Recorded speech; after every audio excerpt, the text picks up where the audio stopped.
Desde ya que este tema que tratamos en este taller es, a ver, importante, de 100 puntos tienes 120, porque la humanidad aprende de lo que se equivoca. Entonces, todas estas patologías, estudiar las patologías nos enseña a cómo construir mejor, cómo mantener mejor y cómo cuidar mejor nuestras construcciones de todo tipo, pero en particular las de tierra, que tienen algunas particularidades de debilidad que necesitamos cuidar forzosamente desde el proyecto y desde la construcción. Y después en el mantenimiento y en las intervenciones. Hemos visto de todo en esta viña. Entonces, muy, muy importante considerar este tema en este taller.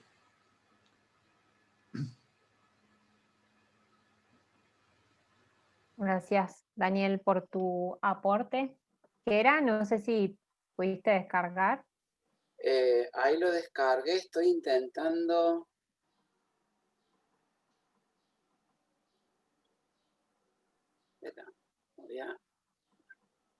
Ahí está.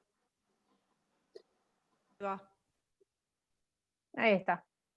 Bien, y tengo como control la otra compu, así que veo que se ve bien. Buenísimo, bueno. Si querés pasar a la segunda filmina. Se ve tan limpito como vos, Gerardo. Hay una coherencia entre mi carita y la compu y el PowerPoint.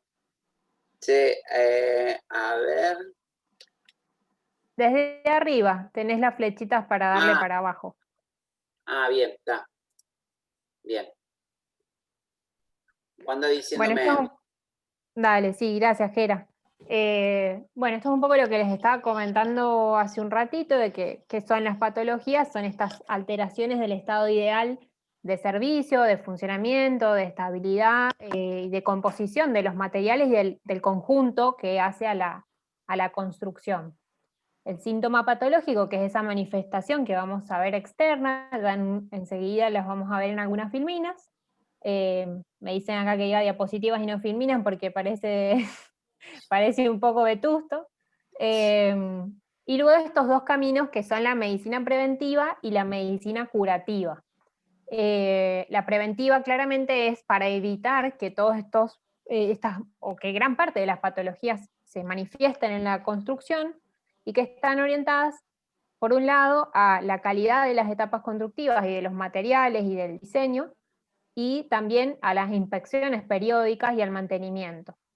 Y luego esta medicina curativa, que si bien ahí dice informe científico, es porque en cierta medida está orientado a lo que tiene que ver con las construcciones patrimoniales que requieren un rigor como más específico, porque muchas intervenciones a veces no son reversibles, entonces tenemos que estar muy seguros a la hora de tomar una decisión respecto de qué tratamiento o qué tipo de intervención vamos a hacer, pero de por sí la medicina curativa vale para todo tipo de construcción que tenga una patología. Y luego veíamos que las patologías podían ser leves, como esas manifestaciones, digamos, pueden ser manifestaciones cutáneas simples, por decirlo así, y la grave o ruinosa, que es cuando ya hay un compromiso de la funcionalidad de un elemento constructivo o de la construcción de una habitación, de una sección de la casa, puede ser una parte del techo, pueden ser los muros. Pásate a la siguiente, Gera. Luego veíamos un poco cómo es que se producen y esta cuestión análoga de pensar que si nosotros las personas somos quienes estamos dentro de los edificios, de las viviendas, nos estamos resguardando a través de ellas de las condiciones y los agentes del medio ambiente. Y es por eso que quien va a recibir todos estos agentes, como el asoleamiento, la erosión del viento, de la lluvia, y también el ataque de insectos, es desde el exterior, ¿no? Y es hacia el edificio. Y esto que también planteaba hace un ratito, que generalmente los materiales que han pasado por un proceso de industrialización siempre tienden a volver a su estado original. Obviamente para eso por ejemplo, en una barra de hierro, la podemos pintar para evitar que entre en contacto con el agua y se oxide. Luego también, bueno, veíamos el tema de la solicitación superior, por ejemplo, ponerle más carga a la cubierta de un techo de palo y caña, ponerle más carga de la que está, digamos, que puede soportar, ¿sí? Y bueno, los agentes agresivos que veíamos recién. Pasa a la siguiente, Gera. Bueno, después lo que les estaba comentando también era que tenemos causantes directos y causantes indirectos. Los directos pueden ser físicos, químicos, mecánicos. Esto a veces tiene que ver con, por ejemplo, los químicos con incompatibilidades de materiales o reacciones químicas que se generan entre unos materiales y otros. La separación física que se produce entre, por ejemplo, la tierra con un revoque de cemento, que ya por cuestiones lógicas no, digamos, no son amigas, no se llevan bien, y por eso muchas veces los revoques cementicios tienden a separarse de los muros de tierra, y las mecánicas como puede ser la acción de un movimiento sísmico, ¿sí? También vemos ahí las termitas que ponen en riesgo la calidad, digamos, estructural de una madera, por ejemplo, que está en un techo. Y luego las indirectas que tenían que ver con el proyecto, con el diseño constructivo, con la ejecución, es decir, cómo hacemos esa construcción, esta analogía del paraguas y las botas, cómo está la aislación y las fundaciones de la vivienda o de la construcción que estamos construyendo, porque eso es hacia la vida útil de los muros, del mampuesto en general. Luego aquellas cuestiones que provienen de los materiales, ¿sí? Por ejemplo, si yo estoy usando una composición de tierra que no es la adecuada, o estoy usando un agua salitrosa y eso después repercute en el material, ¿sí? Sea un revoque o sea un adobe, y lo que proviene del mantenimiento, del mal mantenimiento o de la falta de mantenimiento. Pasemos, Gera, a la siguiente, por favor. Y acá ya sí podemos ver algunas lesiones, que esto es lo que uno puede observar. Por ejemplo, tenemos grietas y luego tenemos fisuras. Las grietas son superficiales a nivel de los revoques generalmente, y las fisuras son aquellas que son más profundas y atraviesan el muro de lado a lado. Luego tenemos desprendimientos de revoques, como vemos en la zona inferior del muro, que en este caso es una construcción de adobe que está revocada con cemento, y esto se produce por lo que se llama técnicamente fluorescencias salinas, es decir, sube la humedad por el muro de manera ascendente desde el suelo hacia el muro, hacia el mampuesto, y luego el adobe elimina esa humedad y se cristaliza la sal, ¿sí? A ver, no soy química, así que lo digo muy en criollo. Y esa cristalización de las sales provoca que se exploten los materiales y se desintegren, por eso lo vemos de esta manera. Y por eso siempre vemos como esas capitas de sal que se suelen hacer cuando hay estos afloramientos de agua, que denotan la presencia de agua. Y luego por último vemos acá las manchas, ¿sí? En la zona superior, en la cabecera del muro, de las filtraciones que se producen por la lluvia en los techos, sea porque está dañado la capa o porque está mal construido el techo. Seguimos, Gera. Luego en este otro caso lo que vemos es la rotura de un palo rollizo y por consiguiente también el cañizo. Y bueno, esto podemos, digamos, no estamos en este momento analizando cuáles son las causas, pero sí podemos empezar a pensar que ese palo ha tenido la acción de algún insecto, o se ha podrido el palo, o está comido por dentro, y hay un exceso de peso o una lluvia, y sumado a que a lo mejor la capa aisladora del techo no estaba en buenas condiciones, termina colapsando. Seguimos, Gera. En este caso vemos como, por ejemplo, esto porque es una casa que es el casco de estancia del Leoncito, que está, digamos, no está ocupada desde hace varios años, entonces está deteriorada toda la capa aisladora, Y a lo mejor también podríamos hablar, si bien esto se debe a la falta de mantenimiento y de uso del edificio, también podríamos pensar que a lo mejor esa capa, o sea, la composición de esa capa no era la correcta, y por eso se deterioró con mayor facilidad. Seguimos, Gera.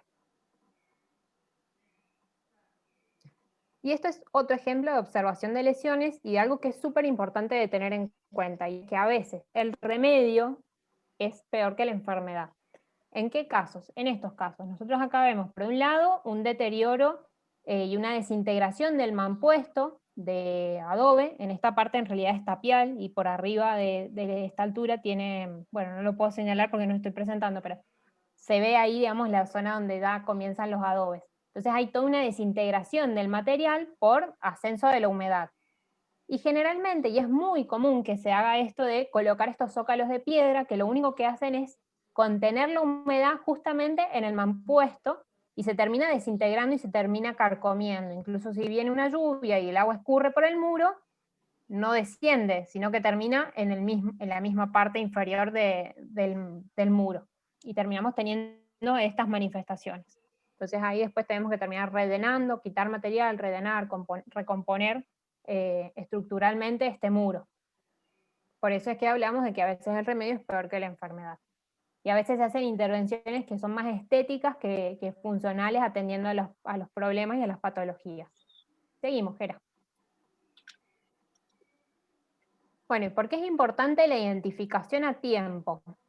Porque lo que, como veíamos antes, en un principio puede ser una lesión leve, una patología leve, se puede desencadenar en algo grave, o incluso se puede, digamos, podemos terminar en una ruina o en un derrumbe ante agentes extremos, como un sismo, como una lluvia torrencial, como un granizo, como fuertes vientos, ¿sí? Si pensamos en una vivienda construida con tierra, que luego, que tiene patologías y que sufre el granizo y la lluvia que sufrió Mendoza los otros días, aunque también ha pasado acá en San Juan, lo más probable es que esa casa termine o rompiéndose parte del techo, o derribándose muros, ¿sí? Tenemos muchos ejemplos de esto y los vemos en las noticias cuando hay estas grandes lluvias o grandes problemas meteorológicos. Seguimos, Gera. Bien, ¿y por qué identificarlas a tiempo?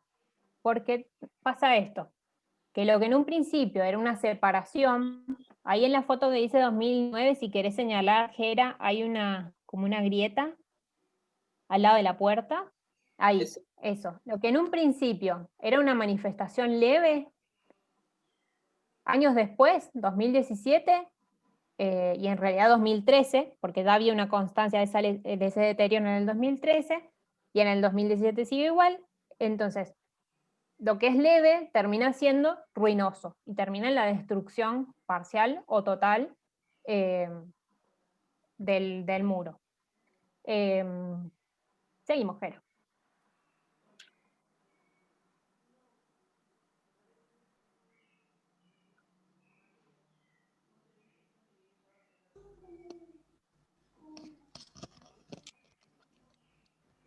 Bueno, después un punto al que queremos ir llegando con este taller y con esto que hablábamos de la gestión social del mantenimiento de las edificaciones, es pensar en esta etapa de observación y en el relevamiento de esas patologías que empiezan a aparecer.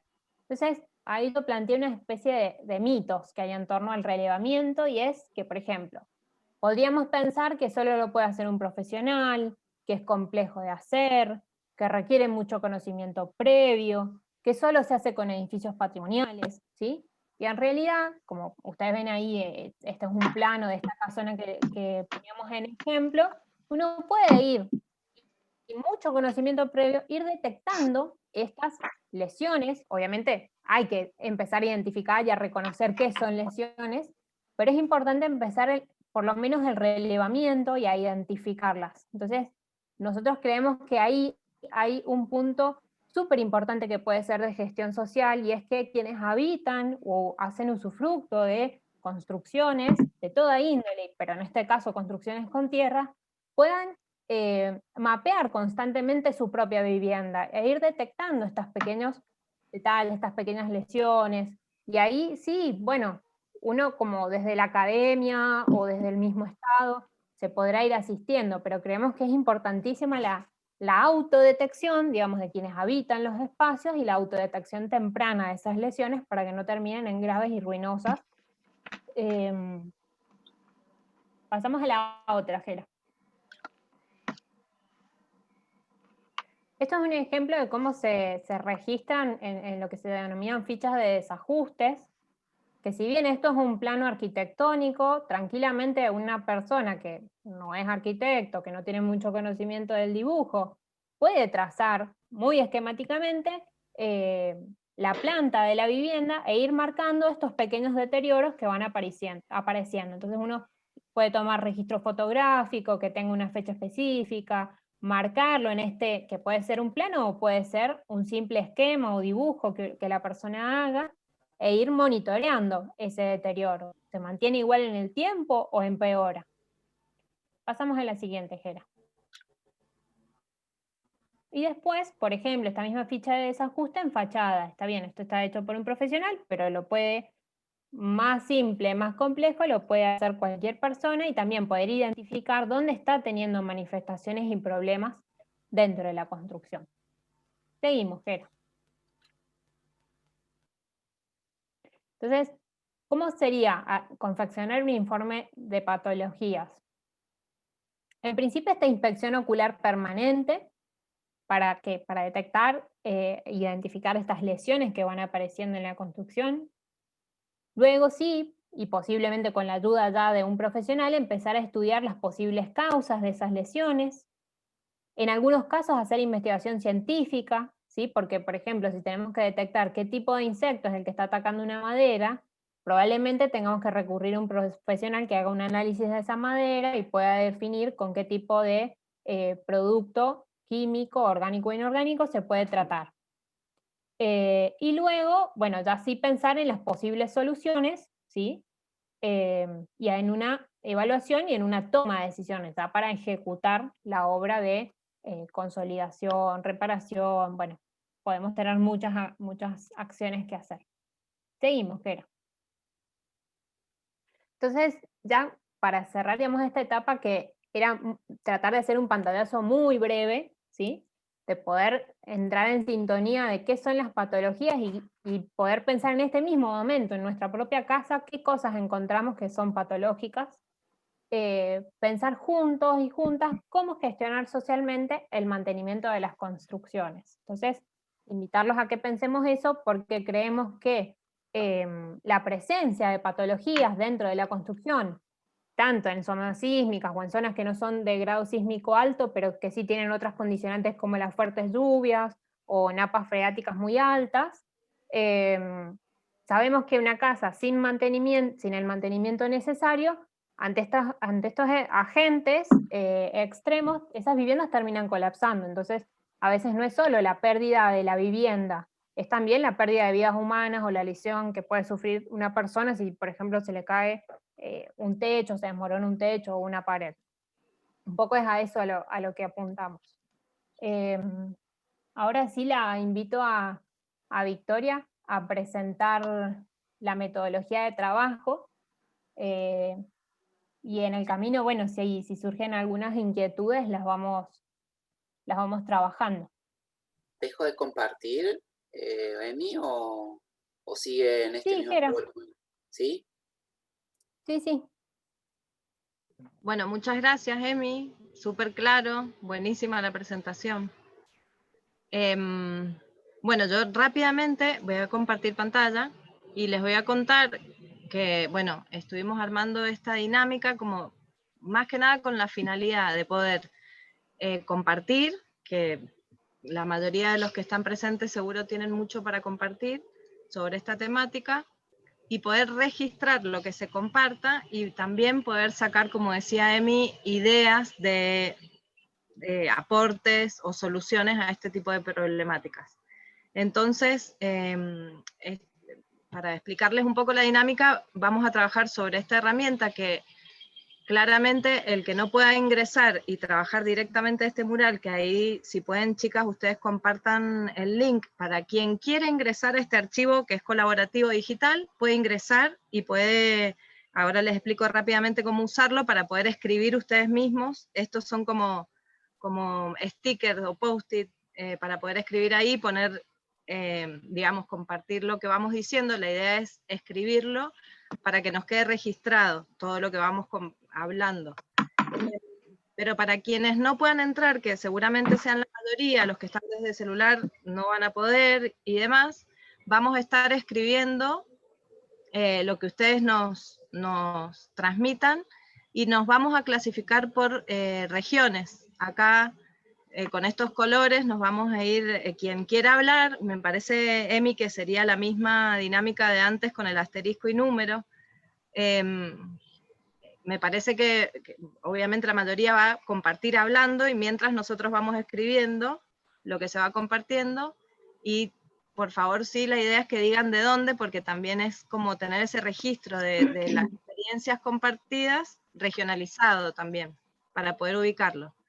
Quienes quieran entrar, lo único que tienen que hacer es con la ruedita del mouse, se acercan y se alejan, se mueven con el clic, y en esta parte de acá pueden abrir y sacar estos stickers para poder escribir sobre eso, la experiencia y demás, que ahora les digo bien cuál es la idea de estos 3 momentos que hemos pensado.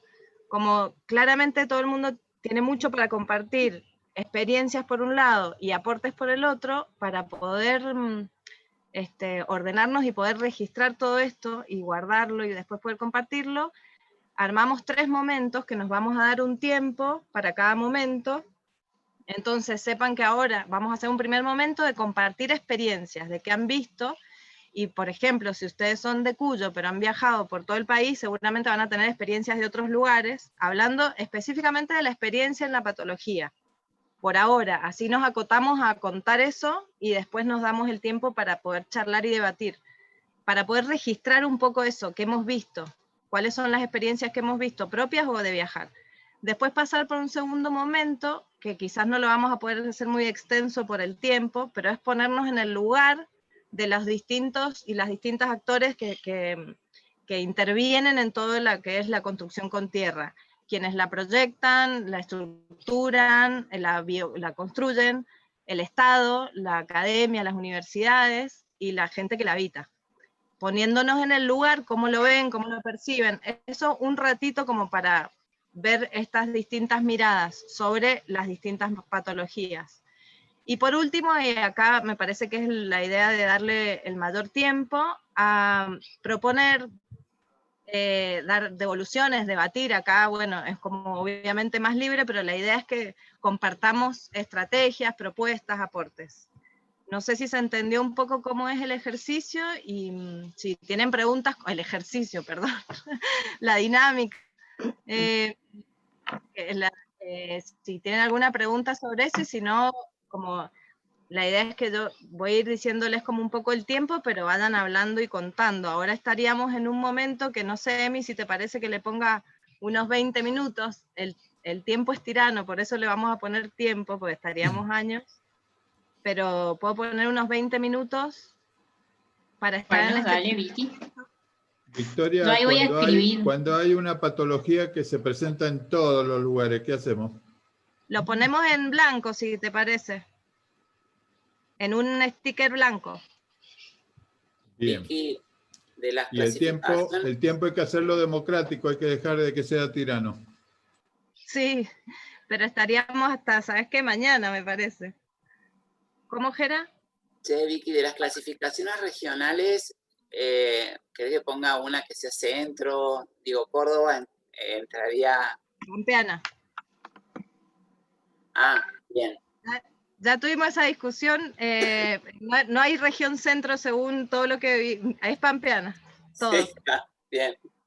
Bueno, igual la mayoría calculo que va a hablar, así que no se preocupen, yo voy a seguir compartiendo la pantalla para que vayamos viendo, pero bueno, si quieren ya empecemos con este tiempo para compartir qué patologías han visto.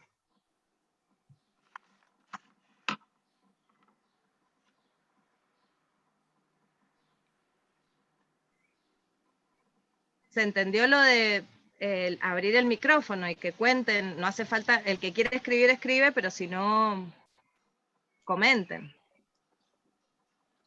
Yo ahí, por ejemplo, les he puesto una patología que es común acá, que tiene que ver con poner demasiadas, digamos, cuando se hace una reparación de un techo, luego de una lluvia, por ejemplo, y ese techo está, digamos, luego de las cañas, tiene una capa puede ser de nylon, y luego una torta de barro, generalmente lo que se hace es seguir sumando capas de barro, y eso es súper perjudicial en las construcciones porque generan demasiado peso. Entonces, lo ideal sería que digamos, cuando uno repara los techos, saque todo lo que está en malas condiciones y genere una nueva capa de torta de barro para impermeabilizar la construcción. Ese suele ser uno de los grandes problemas, que ante un sismo termina colapsando el techo.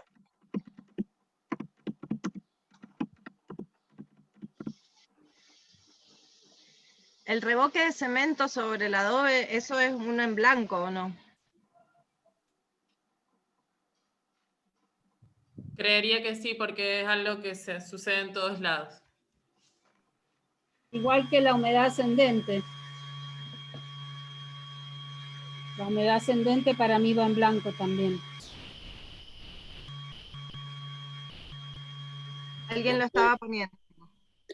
Hago una consulta. El encuentro entre el muro de barro y el sobrecimiento muchas veces queda en un ángulo de 90 grados y eso genera como una acumulación de humedad y la posibilidad de que suba y asciende esa humedad. Digamos, y el problema es que a veces lo cubren con cemento generando un ángulo, ¿no es cierto? Para que el agua drene de la pared en barro, drene por ese ángulo hecho en hormigón. Eso obviamente genera una acumulación de agua porque la pared absorbe el agua, más allá que un porcentaje pueda llegar a drenar por esa pendiente. Pregunto porque yo no sé que eso genera una patología, pero ¿es así? ¿Eso puede llegar a generar problemas, digamos, de ascenso de humedad? En realidad, si es si es un sobrecimiento, justamente el sobrecimiento está aislando de la humedad del suelo, de la humedad ascendente. El problema es cuando sobre el sobrecimiento, al muro ya de tierra, uno le pone una capa más, o le hace un falso zócalo. Ahí es donde generalmente se empieza a acumular la humedad, se termina comiendo, digamos, el cemento se va a bancar más la humedad que el adobe, entonces el adobe es el que se empieza a desintegrar y después en algún punto se disocian ambos elementos. Pero también lo que es importante son los aleros. Yo lo que entiendo de lo que dice Gerardo es que ese deterioro entre el encuentro del sobrecimiento y el muro no es con la humedad ascendente, sino por la humedad de lluvia o algo que se desliza por el muro y se encuentra, en vez de poder seguir de largo, se encuentra con una barrera, digamos, horizontal, perpendicular a cómo viene deslizando, y ahí se termina metiendo dentro del muro. Eso sucede un montón, por eso es aconsejable que el plano del sobrecimiento, el plano final, sea igual o incluso hasta un poquito más adentro que el plano del muro de tierra, digamos, para que no suceda eso. Sí. Obviamente se solucionaría también con un buen alero, digamos, pero bueno, hay veces que, por ejemplo, en mi zona, la Pampeana, cuando llueve en horizontal, digamos, no hay alero que lo cubra y termina pasando eso. Sí, es tal cual, como eso que está diciendo Caro, es lo que quería expresar, y yo lo que sí siento y veo y observo que un montón intentan reparar esa falla por ahí desde el inicio, poniendo como un zócalo en ángulo hecho con hormigón para cubrir. Yo no sé si eso genera patologías, puede llegar a generar patología o es una solución. Yo engordaría al revés, engordaría el revoque así como muy intuitivamente, engordaría el revoque de tierra en la parte que se encuentra con el coso para que sea más gordo y vuelva al plano del sobrecimiento. No sé si se entiende. Bien. Sí, de una, Caro, gracias, che. Para dejar el registro de esto, porque lo bueno es que dejemos acá para quienes no estén y para nosotros después mirarlo. Esto sería un poco también en blanco para cualquier región, porque por más que llueva poco mucho. ¿Y cómo lo redactaría? Como la humedad que descendente, o sea, la de la lluvia. La humedad escurrida, la humedad que escurre en el muro de tierra cuando se encuentra con, no sé cómo decir, con un plano perpendicular al del escurrimiento del sobrecimiento.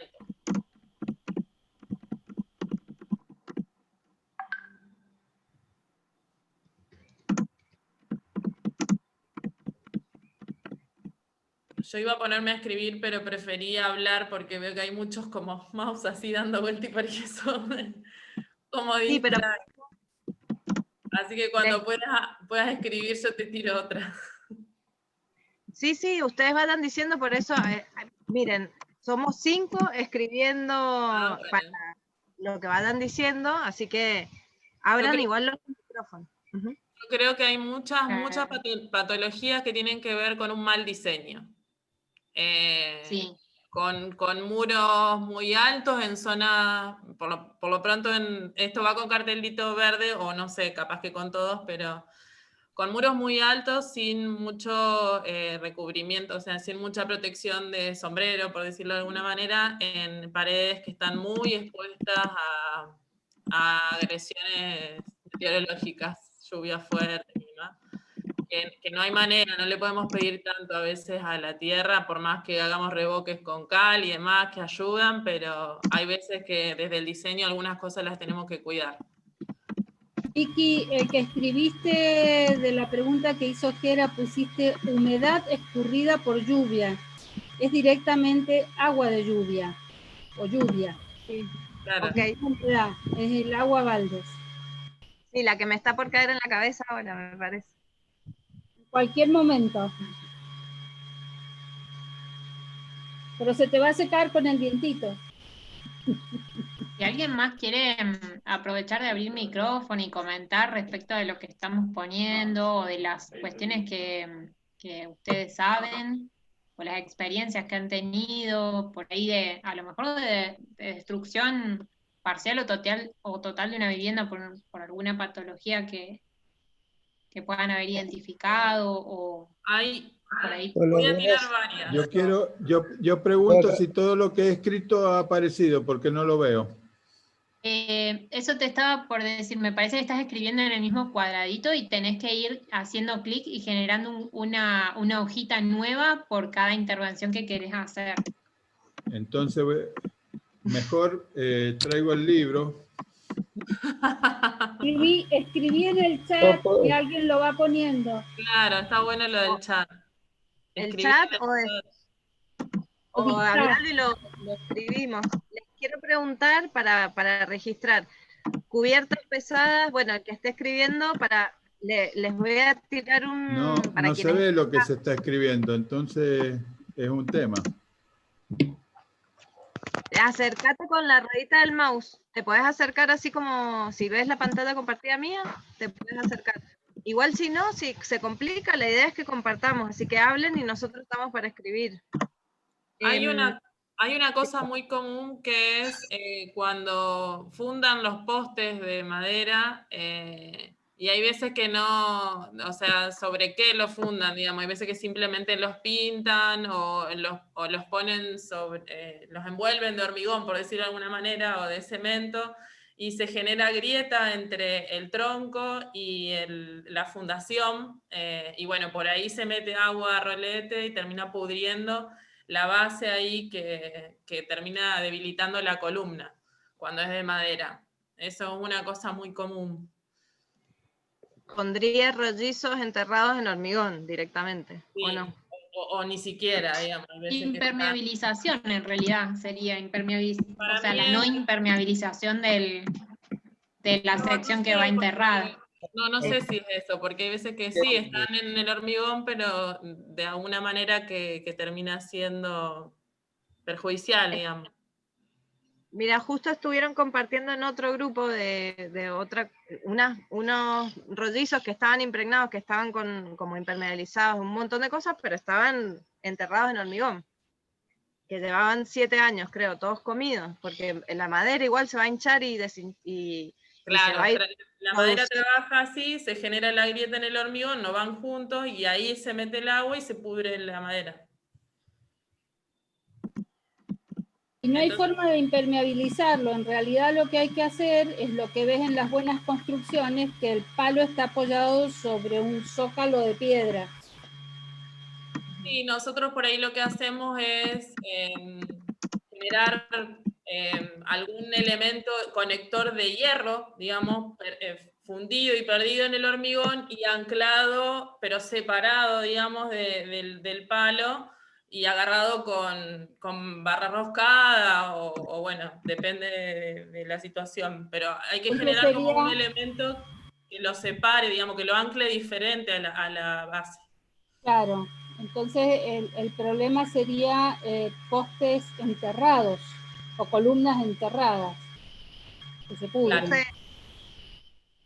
Puse rollizos, pero pongo columnas de madera enterradas en hormigón, si quieren. Sí. Otro tema son, volviendo a la madera, son que hay veces que no están bien tratadas o vienen con larvas. Acá tenemos un bicho que es muy guacho, que se llama, le dicen taladro. Sí, el ladrillo. Sí, y que te genera unos huecos de 1 centímetro de diámetro, en rollizos de 15, digamos, va perforando todo y debilita un montón estructuralmente, sobre todo si los tenés en cubiertas verdes, que por ahí se tienen que bancar bastante peso, es complicado, entras a la obra y ves acerrín por todos lados y no sabes de dónde sale, y es el bendito taladrillo ese que está agujereando todo. Exacto. Ahí Mirta Sosa también quería sumar algo. Sí, hola, ¿se me escucha? Pasa que no estoy con la computadora y me cuesta conectarme. La idea es, sea la resolución que yo pueda hacer con el uso de la madera o del poste, ya sea en forma de poste, o sea que de sección circular o si ella una escuadría, ese pilar, no sería pilar, sería esa columna, siempre tiene que ir, ya sea que esté embutida en hormigón, o puede ser un pequeño dado de hormigón y sobre eso colocar con un sistema de planchuela, pero siempre por el tema no tanto de la tierra, acá estamos hablando de la madera, pero en muchos casos las estructuras portantes de galería o la estructura portante del techo en la construcción en sí misma, tiene que ir siempre esa estructura de madera desprendida del nivel del suelo. Es como en el caso de las construcciones de tierra. Yo no voy a empezar a hacer la construcción de adobe sobre directamente un piso, un solado, sino siempre voy a tener que hacer el contrapiso, un sobrecimiento para elevarlo de manera de proteger a nivel de zócalo, a nivel inferior del muro. Lo mismo pasaría con el caso de una columna de madera, no la puedo tener pegada ni empotrada directamente en la tierra o incluso dentro de un contrapiso, aun cuando esté pintado con un material hidrófugo, con una pintura hidrófuga o un asfalto. Es como que siempre lo tengo que desprender, así como hago un sobrecimiento con los muros de adobe o un muro de cualquier material tierra, también tendría que pensar que esa columna de madera también tiene que ir desprendida o sobrelevada, a eso me refiero con desprendida, sobre el nivel del piso. No sé si me entendieron. Estoy acá hablando a la oscuridad porque no sé si se me ve, se me escucha. Sí, escuchó bien, Mirta, gracias. ¿Se escuchó? Sí. Acá en la comarca andina, en la Patagonia, una de las patologías que más se ven tiene justamente que ver con esto. La gente acostumbra a enterrar los postes, ya sea sobre el sobrecimiento, pero siempre enterrados, pintados o quemados, y no duran más de 2 o 3 años. Los inviernos largos y las napas freáticas altas también. No hay poste que aguante si no está sujetado con algún anclaje de hierro encima. Y también en cuanto al diseño de la vivienda, las viviendas con 2 plantas y con los inviernos tan prolongados y lluvias laterales, como decía Carolina también, no hay ningún revoque que aguante, ya sea de tierra o de cal. Entonces también eso me parece que es a tener en cuenta en cuanto al diseño, ¿no es cierto? Otra cosa con respecto a los diseños es... yo quisiera agregar una... Dale, Graciela. Quisiera agregar que en cuanto a los postes de madera, hay muchas soluciones y que han sido usadas en distintos lugares y sirven para una zona o para otra. En el caso del noroeste argentino, creo que en provincias de La Rioja y Catamarca hay una serie de ejemplos, o había una serie de ejemplos de cómo se hacía esto, y que también lo vi repetido en algún lugar de Corrientes, que era que ese poste se metía en una plancha horizontal que sí estaba a nivel del suelo, generalmente en una galería, que siempre estaba bastante más arriba que el suelo natural. Y entonces había toda una organización. Esa organización que se utilizó hasta el siglo XIX, habría que retomarla, como tantas otras cosas que fueron soluciones que existieron y que las hemos ido dejando. Y creo que en ese sentido, una de las cosas que podríamos hacer, no solo en la madera, sino en el adobe y en tantas otras cosas, es tener en cuenta soluciones que han funcionado muy bien hasta que empezamos los arquitectos a querer arreglar lo que hacía la gente de los pueblos porque sabía cómo lo hacía. Entonces, no nos olvidemos de mirar las tradiciones. Nada más. Bien. Yo voy a adelantar y voy a poner lo que acaba de decir Graciela en esta parte que ya eran las propuestas. Idearnos. Y en general, ¿no? En blanco.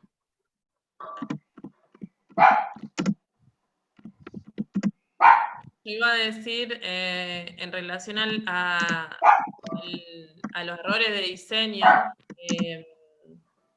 por ahí algo muy común cuando uno quiere poner como más arquitectura moderna en el adobe, hay que tener mucho cuidado con los espesores, las relaciones de los vanos, los refuerzos por ahí necesarios en esquinas, digamos, cuando se quiere trasladar a algún diseño más contemporáneo a tecnologías de paredes de adobe, sobre todo si estos son portantes, hay que tener mucho cuidado en la relación de los vanos, del agujero en el muro y de la posición de ese agujero en el muro, que sé yo, cuando se pusieron de moda las ventanas en esquina, digamos, en los muros de adobe, hay que elaborarlo muy bien, digamos, no es que no es que no se puede, habría que ver un sistema o sea, en una pared de adobe sola, no, pero bueno, hay que ver ahí cómo está, si hay alguna parte de estructura independiente y el adobe funciona solamente como relleno, pero bueno, eso es a trabajar como muy específico, depende de cada diseño, cada casa y cada tecnología usada, pero es un error muy común el querer hacer una imagen contemporánea con tecnologías que tienen sus límites, digamos. Hola, Bueno. ¿cómo les va? Tengo una pregunta para Graciela. Recién cuando estaba explicando lo de las formas antiguas de hacer, se me cortó el audio y quería ver si lo puede repetir. ¿Cuáles eran las formas esas antiguas? Que, si es que mencionó alguna, como se me cortó el audio, no puedo escuchar. Bueno, lo que mencioné son cosas que yo documenté hace 50 y tantos años y que seguí viendo en algunos lugares de La Rioja, de Catamarca, algo también en Corrientes, que es el poste normalmente de una galería que baja al suelo y no se introduce directo en la tierra, en el piso de la galería, digamos, sino que apoya en una madera, que tiene un hueco que la recibe, una madera que está perpendicular al borde de la galería. Tienes un nombre que ahora no me lo acuerdo, perdonen, esa Mampernal, ahí está, Mampernal. o Mamperlán, como dicen también, y que se apoya ahí. Y esto también creo yo que debe tener un buen comportamiento sísmico, porque al no estar inserto en una cosa fija, se puede mover, se puede torcer, pero no se va a caer. Cuando ese palo está metido en una cosa fija, muy fuerte, como podría ser un cubo de hormigón, ¿qué pasa cuando viene el sismo? Se puede quebrar o pueden pasar otras cosas. En cambio, si está el manpernal ese, se mueve, ¿no es cierto? Pero no se cae, y no se le cae el techo a la gente arriba de la cabeza. Claro. Gracias, Graciela. Y otra preguntita. Entonces, ¿esto cómo estaría anclado al piso o al sobrecimiento en este caso? Entiendo que del poste hacia el manpernal lo recibe un agujero, una forma que recibe el poste. Pero el anclaje hacia el piso o hacia el sobrecimiento, ¿cómo sería? Porque es igual también... ¿Cómo lo sujetan en la cuestión sísmica, no? Porque se puede dislocar también. Sí, el manpernal es una cosa, es un trozo de madera de, digamos, 70 centímetros de largo, que está inserto a nivel del piso. Es decir, hay un pedazo del piso de la galería, que puede ser de ladrillo, por decir, o de baldosa, y ese pedazo de madera está a esa misma altura, y tiene un hueco que tiene más o menos la forma, se hace a propósito según la forma del pie derecho que va a caer ahí, que puede ser redondo, puede ser cuadrado, y entonces se apoya ahí. Entonces no hay nada clavado, sino que se mantiene ahí por el peso que viene de arriba de lo que está soportando del techo de la galería. Esto no tiene que ver con el sobrecimiento, es otro tema, es otro tema. El sobrecimiento es otro asunto que estuvieron hablando recién y que me parece interesante, pero también hay que ver que ese sobrecimiento tendría que tener su parte de arriba, antes de empezar el adobe, tendría que tener una leve inclinación por si cae agua ahí, se vaya, no que se quede quieta. Ojo con esto también. Muchas gracias. Abundando lo que dice Graciela, aquí en Mendoza, en la iglesia de la Carrodilla, construcción que antes había sido de una familia pudiente, no me acuerdo el nombre, tiene una galería con las columnas hechas con escuadría de álamo, desde el año 1860 aproximadamente, y las columnas están apoyadas en unas bolas, las voy a llamar así, o cortadas, talladas en piedra y separadas del piso en unos 10 centímetros. Evidentemente que la columna también tiene por dentro la forma de la bola, y entonces queda la columna separada del piso, no accede el agua, ni la de lluvia, ni la del lavado de los pisos, y es una madera de álamo que por otro lado es muy sensible, muy fácil de descomponer, y sin embargo ya cuenta más de 150, 160 años.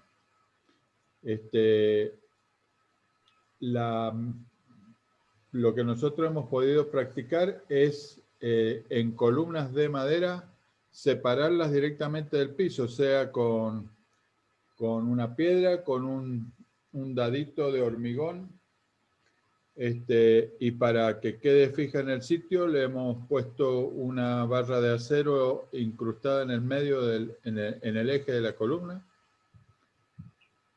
y bueno, así ha sobrevivido por lo menos en los 40 años que llevamos de profesional. También hemos hecho la prueba de hacer columnas empotradas en hormigón, y finalmente la columna que creíamos que recibía la carga de la viga, era la viga la que recibía la colgante columna. O sea que no funcionó en ese caso. Eso es lo que hemos practicado nosotros. Daniel, mira si podés, para que nos quede registrado, igual que ya después escribimos las de Graciela, esas soluciones, que ya son soluciones, está bueno ya escribirlas. Si vos estabas metido en el mural, porque estabas escribiendo, ¿no? Para ponerlas acá en la parte 3, donde dice propuestas y estrategias, como soluciones. Y las que dijo Graciela las anotamos también. Una sola cosita y pasamos al 2, si les parece, para saber nada más si tienen el dato de qué región serían los que escribieron estos en amarillito claro. La norte, Catamarca. Yo, no sé quién más escribió, perdón. ¿Todos estos son tuyos? No, todos, no sé quién es. Algunos son míos, los que están con letra grande, como que estoy gritando, mayúscula. Pero estos no sé, estos no son míos. Los chiquitos no. Bueno, No sé, ni idea quién está escribiendo con amarillo, pero como Esos son de García Hey, no se peleen. Pero si pero Daniel, estás en Mendoza, tenés que usar el otro colorcito, ¿o no? Pero si lo que he escrito vale para todo el país. Bien, no buenísimo. La incorporación de columnas de hormigón a estructuras de adobe la he visto en todo el viaje a Humahuaca, Jujuy, Salta, Catamarca. Catamarca, todos. En Catamarca hay una que mamá. Sí. Oh, ya le estás dando a Catamarca. Y sí, en San Juan también. Tengo otro tipo de solución para el encuentro de la columna de madera. Estaba intentando buscar una foto, pero la verdad que no la encuentro. Que es cómo fundir una planchuela metálica y después a esa planchuela generarle otro anclaje que hermane el hierro con la madera, digamos. Pero no lo estoy encontrando porque la verdad que explicarlo es complicado y quería poner la foto así queda todo más claro, pero de última después te las mando, no sé. Sí, este archivo queda en la nube y queda colaborativo para cuando quieran ingresar, pueden ingresar. Como que pongamos una mini pauta que no borremos nada, solo ingresemos para sumar, pero va a quedar y igual también la idea es compartirlo. Sí, y así que si tenés una foto y no la puedes cargar, mándala y la ponemos. Ahí ya estuvieron poniendo fotos de este lado. Así que si quieren ahora hacemos cortito esto de ponernos como en el lugar de todas estas patologías que vemos. Los que habitan esas casas pueden haber aparte diversos en cada uno de estos ejes que pusimos de distintos actores. También hay distintos, o sea, habitantes hay de todo tipo, arquitectos, ingenieros hay un montón también de diversas formas, pero bueno, la idea es como ponernos un poco por qué suceden, qué es lo que pasa con estos actores que pasa que termina una casa con, como decía la Emi, de una patología leve a que se caiga y esas cosas. Entonces, bueno, ahora sería como esto, desde la gente que construye, la gente que proyecta, esto que estaban diciendo recién de los diseños, bueno, puede ser una falta de conocimiento, claramente, de las técnicas, de algunas arquitectas o arquitectos que quieren trasladar estos diseños nuevos. Bueno, ese tipo de cosas, la idea es ponernos como en el lugar de los distintos actores, y esto como pantallazo, y ya después nos quedamos charlando sobre todo esto que ya empezaron a comentar de las propuestas y demás. Pongo, no sé cómo vamos con los, a ver, ¿qué hora es? Y podemos pensar unos 10 minutos, dale, para pensar en estos distintos agentes. Perfecto.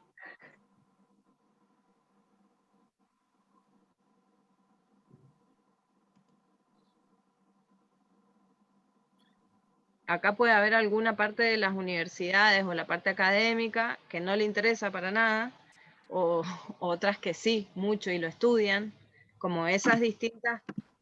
La idea de esto es de ponernos en el lugar de los distintos actores, es para generar estrategias más genéricas, no la solución técnica nada más, sino la estrategia genérica de involucrar el Estado en las habilitaciones o para resolver cualquier tipo de estas patologías, saber qué estrategia utilizar según el actuar de los distintos actores, claramente. Respecto a lo que planteabas vos, Caro, del encuentro entre las maderas y los muros, y por ahí los sobrecimientos, y bueno, y la posibilidad de que va a llegar a ascender humedad. Por ahí yo he visto a unos bioconstructores que habían conseguido los discos de freno usados, así que tiran, que está muy bueno porque tienen como una parte cóncava, tienen los huecos que nos permiten amurarlo dentro del sobrecimiento, y nos da es como que al estar flotantes tienen un movimiento que a nivel estructural hay algunos que por ahí plantean que está bueno que tenga ese movimiento, al mismo tiempo de que están agarradas, que una vez que queda toda la estructura armada,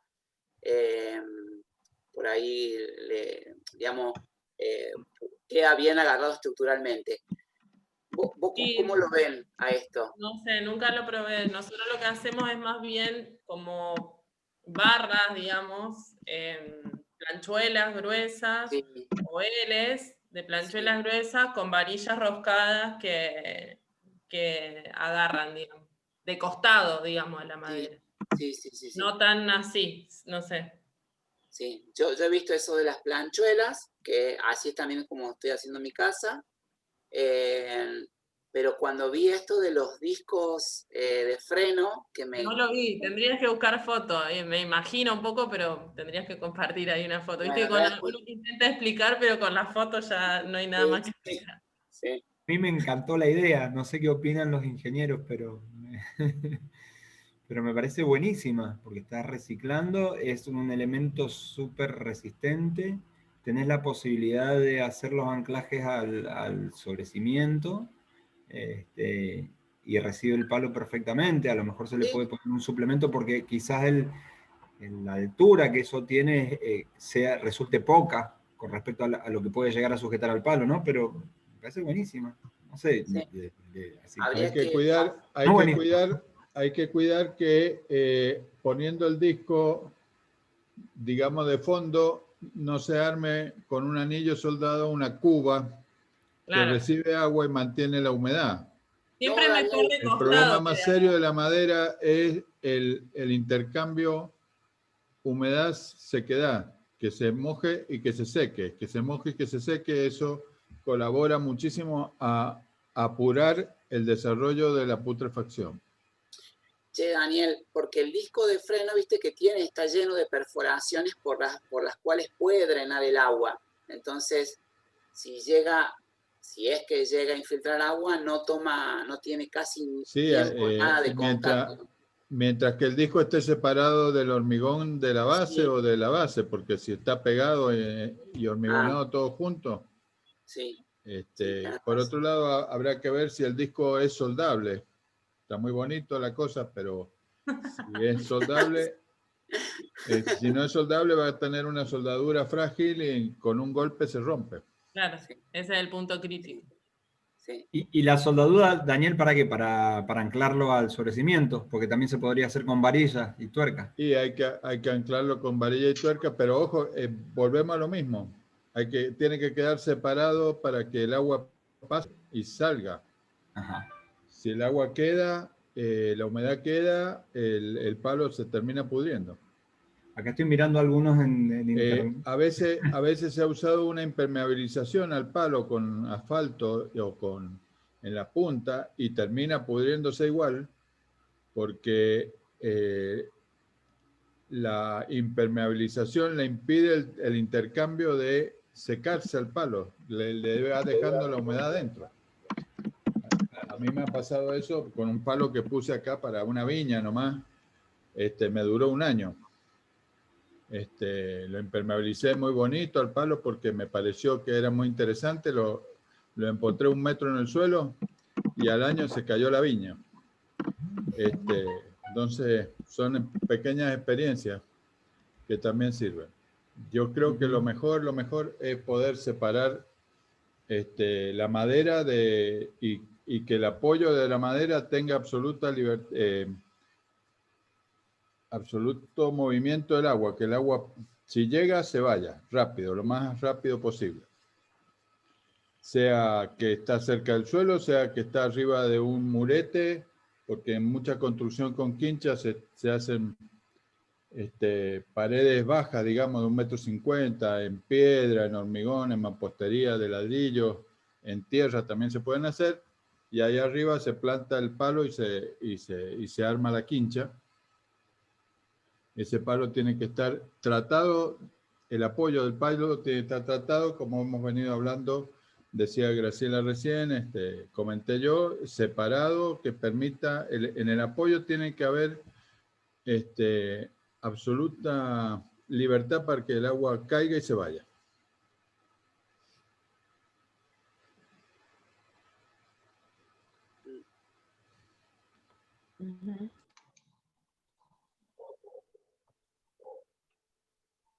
Bien, acá han ido completando un poco el tema de los distintos actores y qué sucede frente a estas problemáticas. Yo no sé si están viendo la pantalla que yo estoy compartiendo o están adentro del mural, pero bueno, como para ver si alguien más tiene algo. Acá con respecto a los habitantes, que les falta tiempo, recursos para atender las patologías. Acá, esto lo puse yo, que también hay muchas casas que como acá las casas de adobe son casas que, por ejemplo, para comercio no se pueden habilitar, para un montón de cosas, bueno, por toda una cuestión más de normativa, asociada a la normativa, muchas veces quedan en deterioro porque la gente ya no le invierte en refacción, además de la falta de conocimiento. Bueno, pierde interés y demuele costo mantenimiento, disminuye la calidad de vida. Hay que diferenciar habitante rural o puna, que si está involucrado al urbano o semirural. Claramente, eso también es algo que queríamos ver acá, una vez que ahora estamos volcando la información y enseguida las ideas o propuestas, pero la idea es que después esto va a seguir abierto y va a seguir siendo colaborativo. Igual la idea es que lo ordenemos y quede como un poco más ordenada esa información para, bueno, para tener un documento que va a seguir abierto, pero que nos sirva para mirar las distintas realidades con respecto a las patologías. Y hay distintos tipos de habitantes, claramente. Hola, no sé si me escuchan. Sí. Ah, no sé si tengo abierto el micrófono porque no estoy viendo la pantalla. Porque yo primero puse que pierde el interés y todo lo demás, pero ese es más el habitante urbano, el que vive por ahí en una casa que le genera mantenimiento permanente porque, bueno, no está bien hecho, porque tiene muchísimos años. ¿Y qué hace? Termina demoliendo y haciendo otra cosa, o la vende para que la demuelan y hacen una playa de estacionamiento. Ha pasado muchísimo acá. Al habitante de la puna, que es su casa y que la mantiene todos los años, cambia la torta de barro, hace más adobe, hace una piecita más, está involucrado permanentemente en la dinámica de su vivienda, la atiende, la mantiene y sabe además mantenerla. Son dos cosas distintas, por eso el primero que puse más es el urbano. Y claro que si vos tenés una casa con problemas, disminuye tu calidad de vida, si tenés humedad y un montón de cosas, obviamente el que vive así no es vida, no está viviendo bien. Sí, coincido con vos, Gaby. A mí también lo que pasa, yo a veces uno observa, por ejemplo, en lo que son las ecoaldeas o por ahí cuando hay un montón de familias que han construido en barro, hay un intercambio de experiencias y de exponer los errores que a lo mejor han cometido, y en ese mecanismo, ese proceso comunitario de aprendizaje habilita a que un montón de otras familias que están en esos procesos de construcción de sus propias viviendas no vuelvan a cometer esos mismos errores. Claro. Cuando hay un ejercicio comunitario es impresionante la capacidad de impresionante. Aprendizaje. Yo pasaba un día, estaba viajando por Antofagasta, la sierra, pleno junio, un frío que era para no bajarse de la camioneta. Y había una familia que estaba haciendo torta de barro a las 4 de la tarde debajo de un techo. para ponerlo igual, ¿no es cierto? A pesar del frío y que sabemos que no se hace eso en esa época, evidentemente lo querían hacer igual. Y estaba toda la familia, chiquitos de 9 años, 10 años, el señor, el tío, el primo, un montón de gente trabajando, ¿no?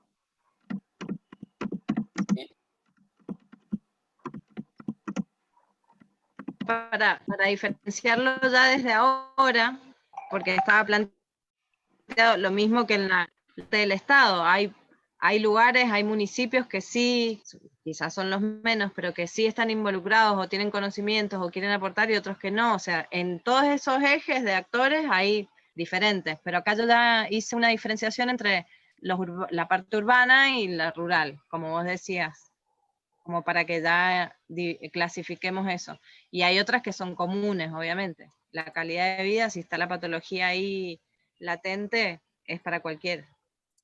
Además, se aplica para cualquier construcción. En realidad, si vos tenés patología en una casa de lo que sea, de ladrillo, te va a molestar. Perdón, y sí, puse un poco que en realidad, como nos cuesta tanto salir con nosotros con nuestros temas de ordenanza y todo lo demás, la verdad que el Estado le preocupa, no le importa si tenés tierra, no tenés tierra, construir. Yo creo que donde están preocupados es cuando de golpe tienen que restaurar algo patrimonio y no saben cómo hacerlo. Ahí es donde se preocupan y salen a buscar al especialista y a consultar y a ver. Pero no les interesa darles herramientas a la gente como para que puedan hacerse su casa de otra manera.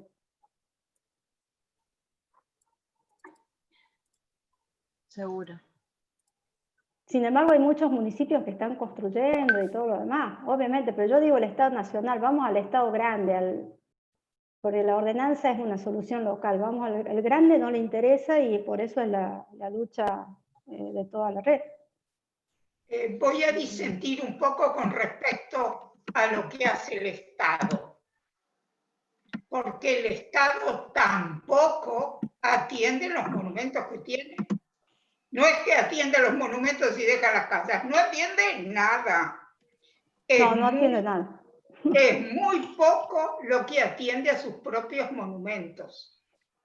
Cuando el Servicio Nacional de Arquitectura dejó de existir y pasó a ser Dirección Nacional de Arquitectura, solamente se hacen grandes restauraciones y muy poco la conservación, o casi nada de la conservación. Y hay gente que ha estado a cargo de los monumentos y me ha dicho a mí, si yo necesito, por decir en el día de hoy, 200.000 pesos para poner bien mi capillita. Claro, 200.000 pesos no viene bien para toda la combinación de cosas que hay. Y sí viene bien si yo hubiera puesto varios millones. Entonces, hoy día, la atención de los monumentos históricos hechos en tierra, hay unos que están andando bien, pero hay muchos otros que están dejados de lado y solamente se hacen restauraciones y restauraciones, como el Fuerte de Cobos en Salta, que se ha restaurado varias veces, pero nunca se ha organizado una conservación constante, que es lo que hubiera hecho que el monumento no hubiera perdido partes originales, porque ahora tiene muchas partes nuevas. No son las originales porque se fueron rompiendo y cada restauración era en realidad un poquito una reconstrucción. Entonces, por todos lados nos están picando, ¿eh? Ojo.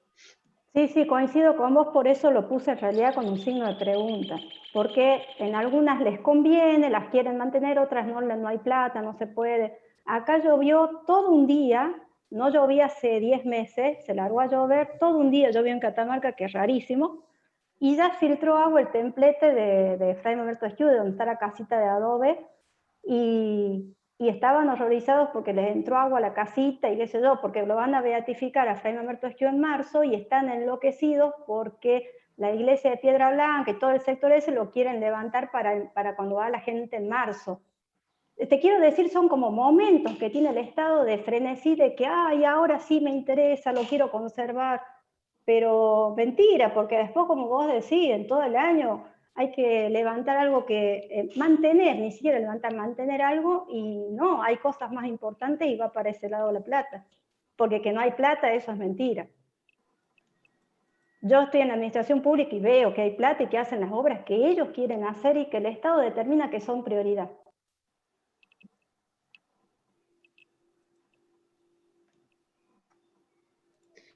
Bien, si les parece entonces, Emi, vos estás por ahí, hacemos este último momento de que ya igual es como que se fue nutriendo durante los otros momentos, claramente, salen juntas las patologías y las propuestas, así que, bueno, la idea es eso, como compartir soluciones o ideas, soluciones ya hechas como las que estaban comentando Graciela o Daniel o bueno, demás, que soluciones técnicas, pero también acá la idea que habíamos como propuesto es estrategias para abordar esto, como justamente lo que estabas diciendo Malila, de abordar el Estado, de qué manera podemos hacer algo nosotros como o cualquier otra cosa, lo que se les ocurra.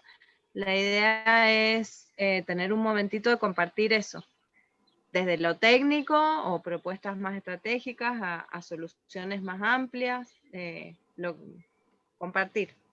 Así que hacemos lo mismo, vamos escribiendo y ahora... Dale, nos tomemos, sí, unos minutitos ahí como para pensar, sobre todo recuperar esto de que planteábamos en el taller, y es la gestión social del mantenimiento de las edificaciones, porque bueno, por ejemplo, ahí Carolina contaba que es en Calingasta, que es un municipio de acá de San Juan, el mismo municipio sí se hizo cargo de la recuperación total de viviendas históricas habitables que estaban construidas en adobe principalmente. Pero bueno, son esos pequeños hitos o casos donde esto se logró, pero el tema es cómo llegamos socialmente y con un compromiso social de comunidad hacia todas aquellas otras personas que quedan por ahí en las márgenes de lo que son las políticas del Estado. A mí me parece que no hay, no sé, soy media, no hay que depender tanto desde arriba para abajo, digamos, de que el Estado diga, y, o sea, tenemos que empezar a proponer las soluciones más desde abajo para arriba. Me parece que por ahí, bueno, no se da tanto, digamos, pero una estrategia, si se quiere, para poder evitar patologías, sobre todo cuando intervienen arquitectos en la construcción, podría ser generar un manual de usuario a la persona que se queda como habitante de la casa, digamos, con pautas mínimas de qué hacer ante determinados signos, digamos. Eso estaría bueno, y estaría bueno que sea colaborativo, digamos, que se vaya nutriendo de varias cosas. El manual de usuario me parece que es una herramienta que está buena poder entregar. Y después generar así como encuentros donde se compartan patologías y soluciones también puede ser otra estrategia, digamos. Repetir Sí, o hacer, para el que le interese, no sé cómo llamarlo, si vinculado a la academia o no, digamos, pero un encuentro de patologías. Medio horizontal, sí. No sé, digo. Claro, digamos, un poco la idea es empezar a pensar, digamos, desacademizar, por decirlo de alguna manera, los conocimientos, porque hacen a la calidad de las viviendas y a la permanencia de las viviendas y a su calidad constructiva y de hábitat. Porque a veces son, digamos, si miramos un poco las patologías que hemos estado planteando en el primer punto, muchas son cuestiones muy simples y muy sencillas, que hacen al mantenimiento o a un error técnico muy mínimo, pero que, digamos, de ser una cuestión leve, como planteaba recién, termina siendo una patología grave. Entonces, digamos, por eso la cuestión de la gestión social, que es un poco lo que vos planteabas, el también construir esto desde abajo, y también, digamos, teniendo como soporte, obviamente, la academia en ayuda a eso, para entender que el mantenimiento a veces es muy simple, es muy básico, es limpiar pluviales, es chequear todos los años que la membrana o el tipo de sistema que está impermeabilizando el techo está en condiciones, y si no repararlo. A veces porque, bueno, a uno se le pasa, y pasa incluso en la construcción tradicional normal, digamos, de hormigón, que uno le pasa en la propia casa, a veces no revisa esas cosas. Entonces, bueno, es hacer como este ejercicio, que no es solo para los monumentos, sino que es también para la vida cotidiana de todos, sea el material constructivo que sea, en este caso particular porque trabajamos con la tierra.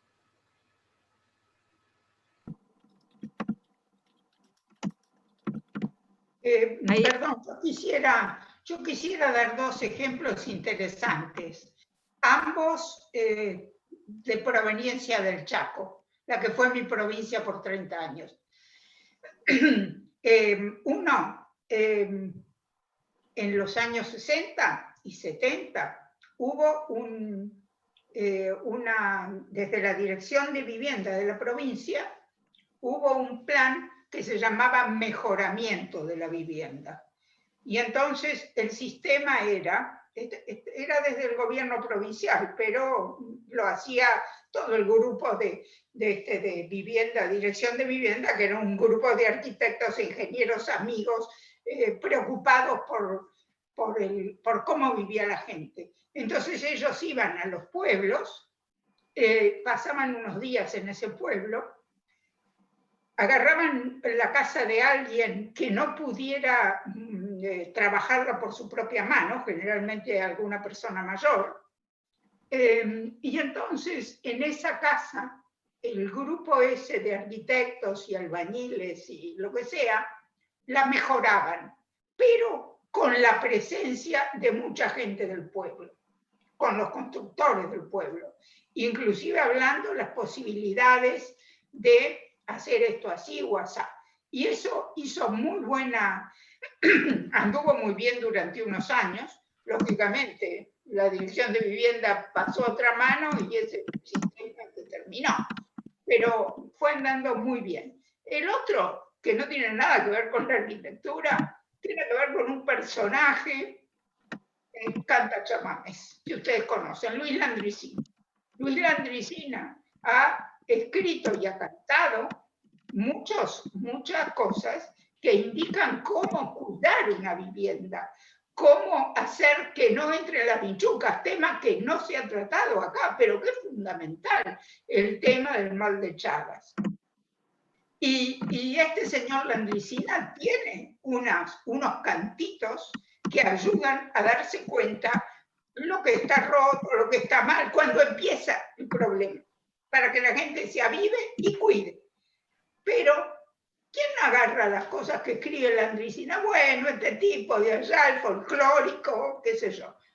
Y hay cosas, ejemplos de cosas así, que estas dos que conozco yo bien, pero hay montones de otras cosas.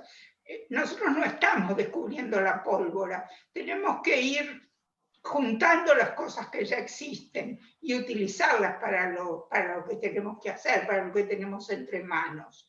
Tenemos que ir viendo lo que ya se escribió, lo que ya se hizo, qué cosas salieron bien y qué cosas no. Hubo en el Chaco otro tema de armar unas viviendas con restos de quebracho de los que no iban a las industrias tanineras, y no tuvo continuidad ese asunto, por ejemplo. Es decir, que hay una cosa que salió bastante mal, aunque se puso mucho interés.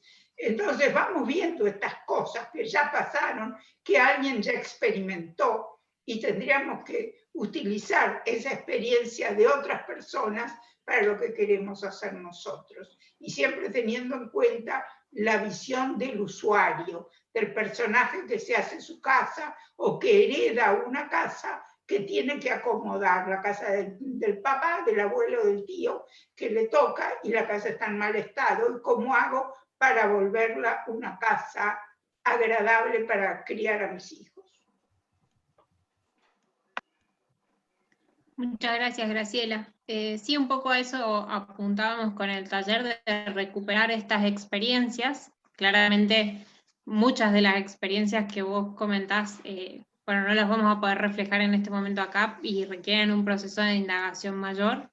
Pero un poco el taller era eso, pensar entre cada una de las personas que están ahora presentes, cuáles son las experiencias que hay en torno a esto, también darle voz a estas situaciones que vos decís, heredo una casa de mis abuelos o de alguien que es una casa construida con tierra, y cómo hago para restaurarla, para ponerla en funcionamiento de nuevo, ¿sí? O sea, con qué técnicas, cómo se hace, cuál es la manera correcta. Así que muchísimas gracias por tus comentarios.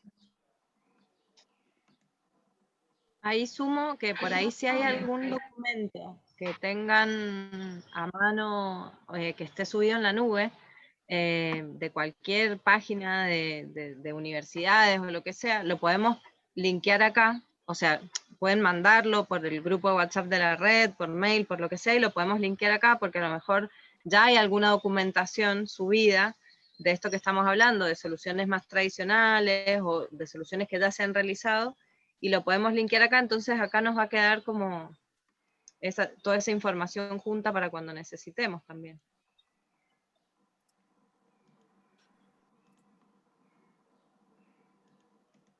Ahí hay alguien que escribió en el chat que está interesante lo que puso. Dice, soy constructor natural y veo que la mayoría de los factores que producen patologías tienen que ver con la formación de los profesionales y el traspaso a los constructores. ¿Qué quiero decir? Que en el tablero se diseñan viviendas que en la realidad recaen sobre el constructor las herramientas y métodos de resolución de los aspectos constructivos. En muchos casos tiene razón. Sí, lo pegué al mensaje dentro de la etapa 1, lo dejé ahí registrado. Muchísimas gracias, Leonardo. Hay que ir con los... hay que resolver detalles constructivos. Hay que resolver un montón y resolver con la ayuda de los constructores, que muchas veces a modo colaborativo se encuentra la mejor solución. Uno puede saber conceptualmente que el palo no tiene que tocar el piso, y el otro puede tener la mejor solución para ese concepto. Tal cual. Es que me acuerdo también que hubo un momento en el grupo de WhatsApp de la red que se armó un ida y vuelta bastante bueno de soluciones a las termitas. O sea, está bien, estoy hablando de la madera, pero bueno, ahí también pusieron, bueno, justamente los postes y demás. Con respecto a todo lo que es insecto, o como decía recién Graciela, ya la vinchuca, que también no es asociada a la tierra, pero hay cuáles son las cuestiones que dejan que eso suceda, más allá de cualquier técnica constructiva. Pero con respecto a lo que sí tiene que ver con tierra o madera, también hubo como un debate muy bueno de las soluciones para sacar eso cuando ya estaba construido, cuando te está comiendo la madera y ya la tenés revocada, digamos. A nosotros nos pasó en una casa que hubo unas abejitas que en época de, no sé cómo decir, de reproducción, nos hicieron un colador, un muro, porque como que anidaban ahí, y revocábamos, y vos veías que salían como de adentro, digamos, como que habían quedado las larvas y salían de adentro. Y la verdad que ahí tuvimos que consultar biólogos, digamos, para saber qué bicho era, en qué momento se reproducía y en qué momento podíamos, cuando pases todo su locura hormonal, por decirlo de alguna manera, ahí atacar el muro y impermeabilizarlo para que no vuelva porque hay cosas que quedan como adentro, latente, y vos no tenés ni idea, no sé, uno es arquitecto, no tiene ni idea de los ciclos de vida de muchos bichos que atacan las partes construidas, digamos. Claro. Sí, ahí estoy tratando de dibujar, Vicky. Estoy mirando pero este dibujo. me quedé pensando con lo que, claro, había dicho Lani, y espero que se entienda. Esa foto la subió la Dolo al WhatsApp, así que me tomé el trabajo de bajarla y explicar ahí los orificios que irían abulonados al sobrecimiento, que hay. A ver si lo puedo marcar ahí, si se me ve. Ahí sí se me ve. ¿Sabes qué veo? Jera, veo dos personitas haciendo así con los... Yo quería explicar, bueno. Un baile. Esos son los bulones, y le puse tuercas, como una seguidilla de tuercas, para que el disco quede flotante y pueda drenar el agua. ¿Se entiende a lo que voy? Díganme ahí las ingenieras e ingenieros qué piensan de eso, porque pensemos que son como 4 bulones que si le ponemos tuercas, varias tuercas, nos dejan flotante el disco de freno y que el poste pueda apoyar arriba y por el orificio central me puede drenar el agua. ¿Sí? No sé cómo lo ven. No sé si está Daniel ahí. ¿Qué opina Daniel? Porque esto, Daniel, es fruto de que vos me pones un desafío y yo empiezo a buscar, a cranear, ¿viste? Por esta cuestión de la necedad que decía Silvio Rodríguez, ¿viste? De decir, bueno,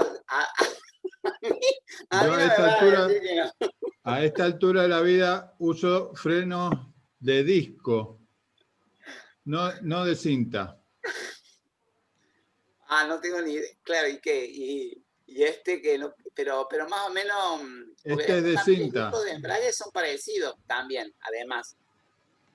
Bueno, todo se puede reutilizar. El hecho es que no se junte agua y que la madera no se moje, no se mantenga húmeda y seca y cambie de. Exacto. Bien. Hagamos la solución que mejor nos parezca. Ahí Gabo nos está recordando. Gabo nos está recordando que en el canal de YouTube de la red tenemos subida la charla que tuvo que ver justamente con el tratamiento de maderas y donde también se tocó el tema del vínculo con los cimientos. Así que ahí también tenemos un recurso para chusmear un poco.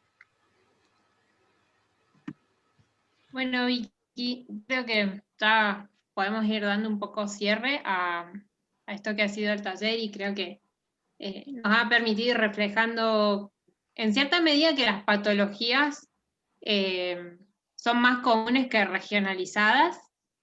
Por ahí lo que está más regionalizado son los agentes que generan deterioros, o sea, por ejemplo, claramente las regiones sísmicas, estamos en un sector, las regiones que son más lluviosas o que tienen situaciones de mayor nivel de inundación o de ascenso de las capas del nivel freático, digamos, son como esas cuestiones las que hacen regional, pero en sí lo que hemos podido ver es que hay bastante unidad en cuanto a las patologías y eso es interesante a los fines de pensar las soluciones más prácticas, más accesibles a esas patologías. También, bueno, todo lo que trabajamos respecto de los distintos roles, de los distintos agentes, tanto del usuario, el Estado, qué rol ocupa el Estado actualmente, qué rol debería ocupar el Estado, qué cosas también competen como sociedad, y en la integración entre los distintos lugares en los que cada uno está, tratar de hacer, digamos, unir hacia un bien común, digamos, si estamos en la academia, tratar de apoyar a usuarios, a constructores, con los conocimientos técnicos que se tienen. También entender que muchas de las soluciones, que es parte de lo que también se estuvo hablando hoy, muchas de las soluciones no vienen tanto por el lado de la academia, sino de la solución práctica que se encuentra en el campo, en el territorio, en la vivienda. Y bueno, y pensar estas posibles estrategias que un poco se han estado plasmando, tanto de capacitaciones a cooperativas, como se plantea por acá, esta cuestión que plantean también el manual de usuarios, está muy bueno. El manual está de usuarios claro, porque un electrodoméstico tiene manual de uso y las viviendas no. Porque las viviendas no tienen manuales de mantenimiento, que es algo que por ahí se piensa desde la conservación patrimonial, más que nada, el generarle los documentos de los manuales de uso y de mantenimiento de los edificios, y no se generan para las viviendas, entonces la verdad que eso es como una cuenta pendiente que es necesaria. Ahí lo que te estaba por decir que digo, porque está bueno, por si no lo han leído, reforzar lo que se ha escrito, porque hay muchas ideas buenas que de hecho pueden ser objetivos o planteos de las comisiones para el año que viene, de quienes tengan la capacidad de hacerlo, están buenísimas, como también el formulario como de autodiagnóstico de patologías, básico, así simple, para alguien que vive en una casa y quiere saber qué es lo que tendría que mirar para saber si algo está por suceder cuando son leves. Está buenísimo, están buenas todas las estrategias. Perdón, yo tengo 2 o 3 manuales de distintos lugares de Centroamérica, no me acuerdo bien de dónde son, que está la patología y al lado la solución. Y uno de esos manuales además tiene una ficha que uno la puede imprimir y la puede llevar a una obra, que yo la usé mucho esa ficha cuando me tocó recuperar una casona de Tinogasta, y están buenísimos. Nada más que ahora no me acuerdo los links ni cómo se llaman, después los puedo subir a la red. Yo me acordaba, mientras hablabas creo que en un CIACOT, no sé si fue el de Bolivia, había un libro, ¿viste? Cuando vos salías de las charlas había como libros, y había uno que era sobre patología, que era como un cuentito, estaba bien pensado para el usuario, hasta graficado como un cuento, donde ponía así por partes de la casa las patologías que podían hacer, y también tenían como una ficha. Y las cosas que tenía que hacer periódicamente, algunas cosas cada 6 meses, bueno, la verdad que eso estaba genial, porque era hasta entretenido de leer. Habría que rescatar, como dice Graciela, creo que dijo que no vamos a inventar la pólvora, hay mucho hecho, habría que rescatarlo y reeditarlo. Sí, sin duda, es un poco la intención de socializar y hacer comunes todos esos conocimientos y esas experiencias, en pos de que también, digamos, el usuario se pueda empoderar de ese mantenimiento, por decirlo de algún modo, del mantenimiento y de la conservación de su propia vivienda. Sabemos que hay mucho hecho, pero lo interesante es ver cómo logramos que eso baje al conjunto de la sociedad, quizá desde la vía de la academia, o desde la vía del Estado, o de la vía de las organizaciones sociales, lograr que eso llegue finalmente y sea común a todo el conjunto de la sociedad.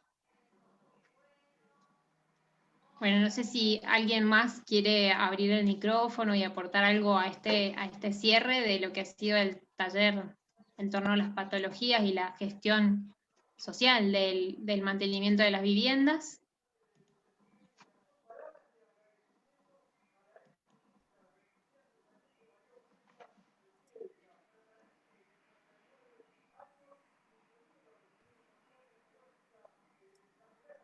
Como dijimos en algún momento, esto es parte de un programa para el próximo ejercicio de la red, sea por el lado de Hábitat, por cualquiera de las comisiones. Por Hábitat hay algo que hablar, por la comisión Está muy de oscuro, no se ve. tenemos algo que decir, por la comisión de materiales, por la de difusión y la de enseñanza, formación. Evidentemente que para cada comisión hay algo de trabajo dentro de lo que es la resolución de patología, la detección, el diagnóstico y la resolución. Así que me pareció importante esto cuando empezamos, y sigue siendo muy importante cuando estamos cerrando este taller. Sí, coincido, y bueno, creo que en el cuerpo de personas que está dentro de la red, nos vamos como con muchas ideas y propuestas para pensar esto y para hacerlo extensivo en este crecimiento de la red y la difusión de las actividades y las cosas que se van trabajando poco a poco.